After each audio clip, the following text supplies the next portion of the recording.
It's the Happy Families Podcast. It's the podcast for the time-poor parent who just wants answers now. Hello, this is Dr. Justin Coulson. I'm so excited for this conversation today on the Happy Families Podcast. A couple of weeks ago, I jumped onto Facebook and shared this idea of a sleep divorce. Now, the name doesn't sound very nice in some ways because as soon as you mention divorce, people start to worry. But the Facebook feed just went absolutely nuts. People jumped online and started to say all kinds of things about having a sleep divorce and the benefits of it. If you haven't heard of a sleep divorce, well, actually, I'm going to let my guest explain what it is. Let's just say there are a whole lot of people who are out there who love the idea, and there was so much online activity around this that I thought I need to talk to somebody who is an expert in sleep divorce or in sleep for couples when you're sharing a bed and everything associated with that. So today we're going to have a conversation with Dr. Wendy Troxell.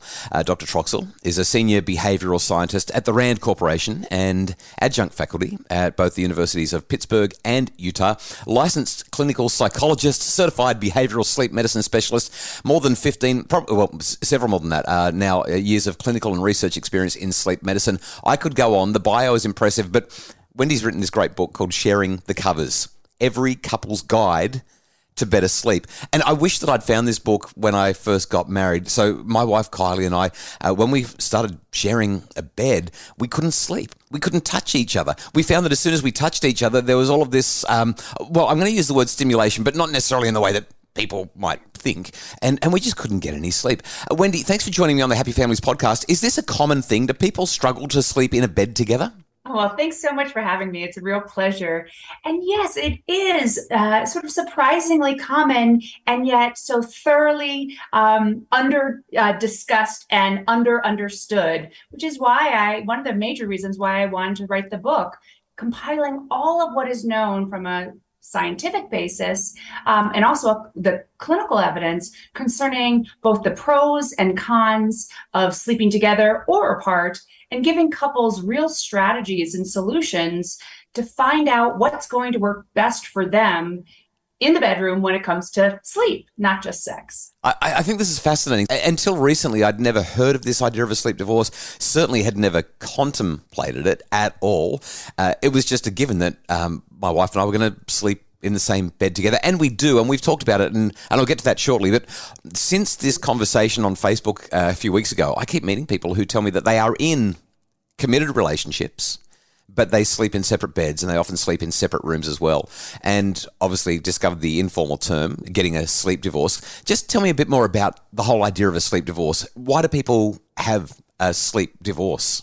So there's lots of reasons for this particular sleeping arrangement, which has been given by the media this catchy, the really judgy term of sleep divorce, which I try to avoid as much as possible, because as you said, in no shape or form is it ever sort of okay and benign to talk about the word divorce when in the context of your relationship. It has all of these negative connotations. So I do try to, avoid using that, as catchy as it is. But again, it refers to the myriad of reasons why couples may choose to sleep apart. Now, those reasons may include children that like to weasel their way in between the two of you, making, three's a crowd and making sleep really challenging for all of you. Maybe there's a sleep disorder in one or both partners, or maybe one partner snores. That's a big culprit. Or maybe it's something sort of more mundane, like, someone, tosses and turns, or one likes it really hot at night, one likes it cold, or one's just a really light sleeper. Or maybe you have different work schedules, or maybe I know about you, you're a cyclist. So you're waking up at the crack of dawn to head out and go for your ride, which might not exactly map on to your wife's preferred sleep schedule. So for lots of reasons, couples may come to, I hope, the decision, though often it's not a decision per se, it's more of a reaction, and we can get to that. But, really it comes down to if one or both partners are not sleeping well, they may arrive at this arrangement of sleeping apart.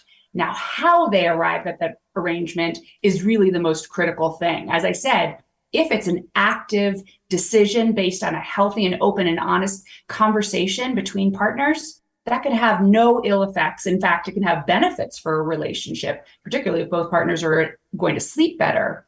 On the other hand, if it ends up being a reactive strategy, really where one partner just marches out of the bedroom in complete frustration because he or she is not sleeping, because maybe her partner is snoring so loudly, and there's really never a discussion about, maybe we should try this because I'm not sleeping well. And when I don't sleep well, I can't be as good a partner to you. That's kind of the healthy conversation to have.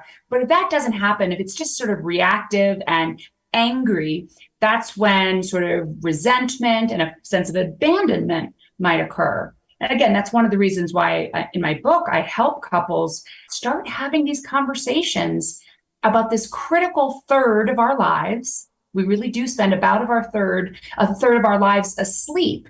And so that's a major part of our coupled existence. So we ought to have some real conversation about it. It's one of those strange things, isn't it, Wendy? We take it for granted. We all know that we sleep approximately 8 hours of the 24, so that's a third. But when you're reminded of it and put it front and center, it becomes a really important part of our lives. I know, and you mentioned my cycling. I'm so sensitive to the fact that when my alarm goes off at 4:15 or 4:20 in the morning, there's this person that I'm crazy about right beside me who's being disturbed by it. And sometimes I'll get home a couple of hours later and Kylie will be awake and will have been awake since. And I feel so bad.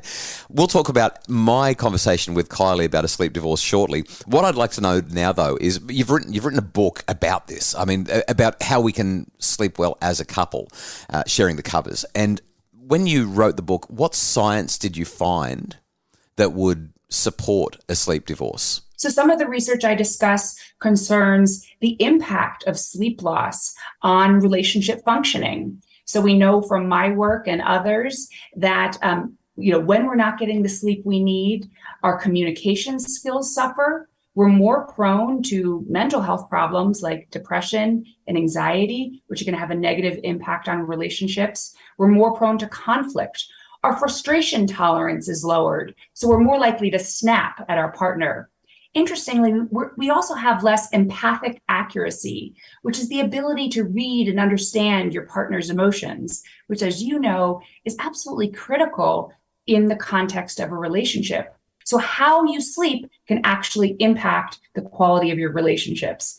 I also cover the research on sleep and sex. There's a lot of sort of mythology out there about, how sex is good for sleep. I can tell you actually that the research in terms of that direction is equivocal. We don't know for sure. It's probably that for some people, sex is good for sleep. For others, it's too stimulating. And like you said, not stimulating in the good way, just meaning that it keeps you awake at night rather than helping you to unwind. So while that research is somewhat mixed, what we do absolutely know is that sleep is good for sex. So when you're sleeping well, sexual frequency increases as well as sexual desire, particularly for women. So yet another reason from a scientific basis of why it's so important for couples to start considering the role of sleep in the life of the relationship. And yet it's so often neglected. Wendy, what I'm hearing in this conversation is that you're not so much advocating for a quote-unquote sleep divorce, that unfortunate term. What you're advocating for is couples working out how they're going to sleep best because it's going to be good for their relationship. And I really love the way that you're setting that up. After the break, we're going to have a quick chat about any disadvantages to setting up your sleeping arrangements like this. And I'm going to share a couple of things that people have said as they jumped onto Facebook that made me think that maybe this is something worth considering. If you've got a teen, you're likely already worried about alcohol and drug use. As a parent, you want to know, how do we protect them? How do we teach them? How do we know if they're up to something? Pot, Pills and Parenting will equip and empower you to help your tweens and teens navigate one of the most challenging adolescent issues today. Available on the Happy Families webshop.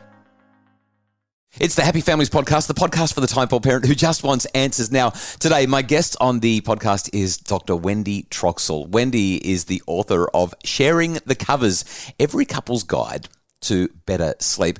Really fascinated by this discussion we're having around the idea of having a quote-unquote sleep divorce. Wendy, when I put the question to people on Facebook, I had 2 or 3 conversations in a day or two with people who said, yeah, this is what I do. I don't sleep in the same bedroom as my husband or my wife, my partner. We sleep in different rooms, different beds, and it's the best thing we've ever done. And when I think about a close relationship, I just imagine that everybody always sleeps in the same bed.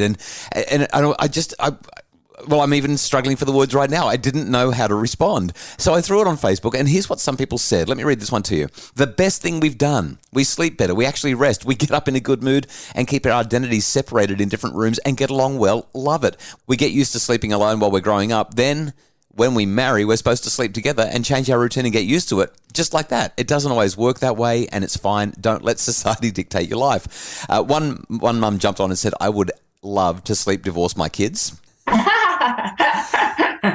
Another one said, absolutely, best thing we do. Doing this does not have a negative impact on our intimacy. Intimacy and sex isn't just for the bed or for the bedroom.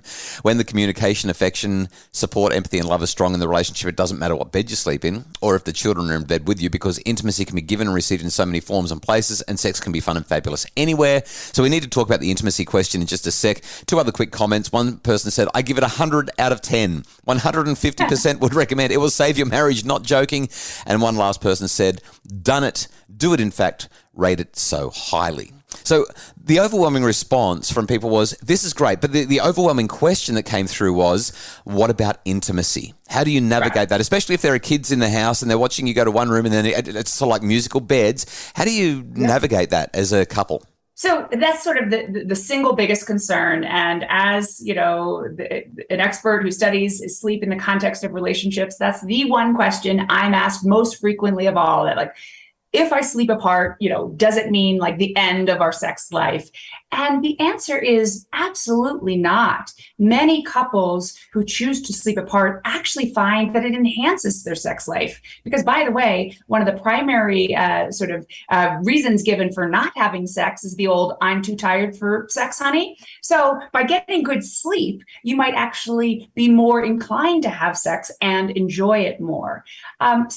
And the idea also that sex only occurs at night and in bed. One of the comments from Facebook actually alluded to this beautifully. That's the idea that sex has to occur at night and in bed and is always spontaneous is really sort of an overrated idea and not really characteristic of most long-term relationships, particularly when kids enter the picture, right? Like, sex can and often needs to be planned, so you're not both exhausted. So, the kids are out of the room, so that you can actually have some, reasonable enjoyment and have desire for sexual activity. And so couples who choose to sleep apart find lots of strategies to maintain intimacy, including, finding times during the daytime or before either partner goes to sleep and then they go to their separate bedrooms, or maybe it's in the morning, which again, based on our circadian preferences, which is that some of us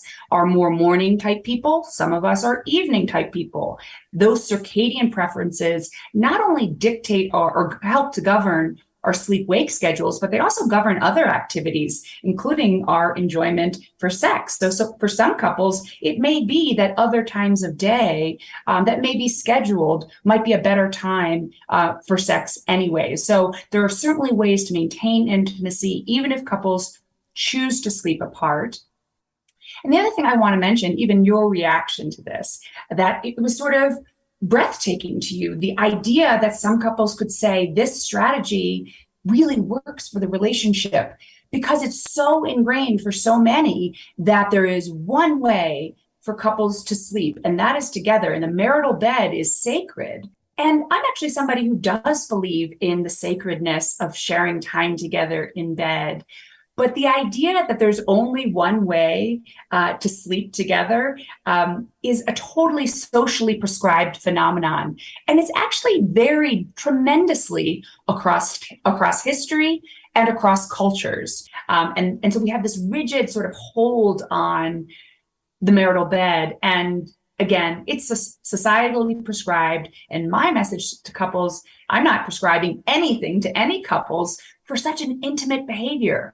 I'm saying prioritize sleep for the health of your relationship.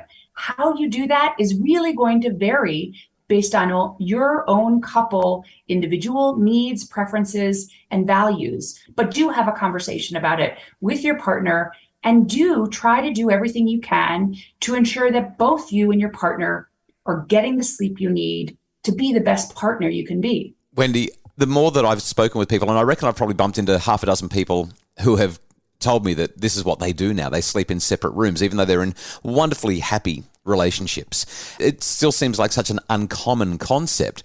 I raised it with Kylie and said, honey, you know what? I'm having all these conversations with people. Are you sleeping okay? Am I sleeping okay? Are you happy with our sleeping arrangement? Should we consider anything else? Kylie very much wanted to share the bed with me, and I felt the same way. My question to you, though, is what happens when one person actually thinks, I need this? I've got a partner who's snoring, or I've got a partner who's doing shift work, or the kids are just driving us crazy and we are not getting the sleep, and I'm not functioning well. Nothing is going right for me when it comes to sleep.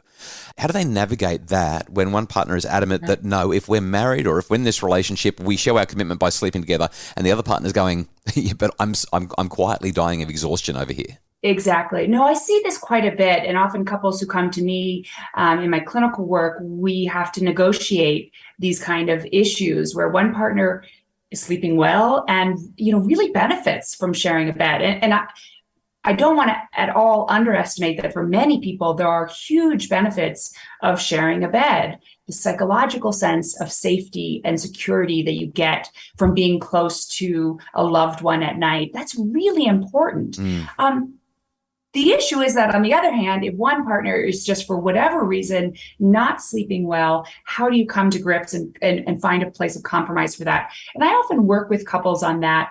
And sometimes it comes down to experimenting with different strategies so that both needs are met. And again, this is what we do in all sorts of relationship therapy. We're just now focusing on the third of the day that we neglect, which is sleep. But negotiation and compromise is a part of all relationships.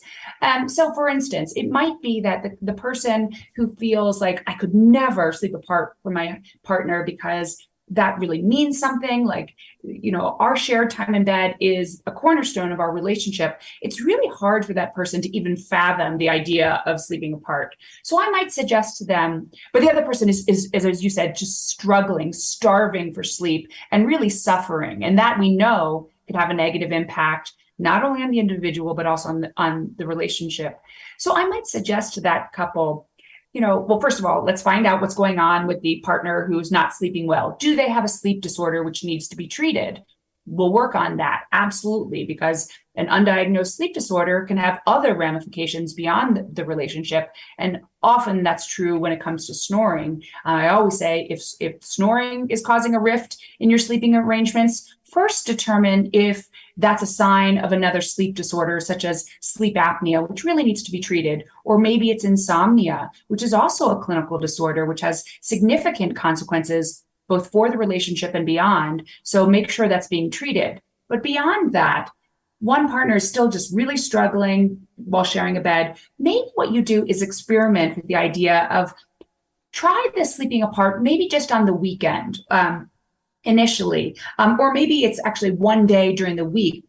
Let's say one partner has a really big work day the next day and needs to get a good night of sleep and isn't sleeping well. So maybe you try a night or two during the work week when the stakes are really high. Try the sleeping apart, but then have a reunion either on the weekend or on the subsequent nights. These kind of like short-term experiments within a couple allows them to test out the validity of these very strongly held beliefs. It's been a fascinating conversation. Really, really enjoyed it. Dr. Wendy Troxell is the author of Sharing the Covers, Every Couple's Guide to Better Sleep. We will link to that in the show notes. Wendy, if people want more information about the work that you do, the book that you've written, or anything else related to this, where should they go for more resources? Well, thanks so much for the opportunity to speak with you today. It's been a delight. Yes, my book, I encourage you to take a look at it. It covers many more topics beyond sleep divorce, all of the issues that come up when it comes to couples and sleep and how to get better sleep together or apart. I also have a website, wendytroxell.com. You can find me on Instagram. Sharing the Covers is my Instagram handle. Wendy Troxell is my Twitter handle. And you can see lots of media interviews with me me and that pop up every now and then. Pretty much anytime there's a discussion of couples and sleep. It's a great title for the book. Thank you again for your time, Wendy. It's been a pleasure. Thanks so much. It's Dr. Wendy Troxell, author of Sharing the Covers. Great title for a great book for a fantastic conversation and topic. The Happy Families podcast is produced by Justin Rulon from Bridge Media. Craig Bruce is our executive producer. And if you'd like more info about making your family happier, visit happyfamilies.com.au.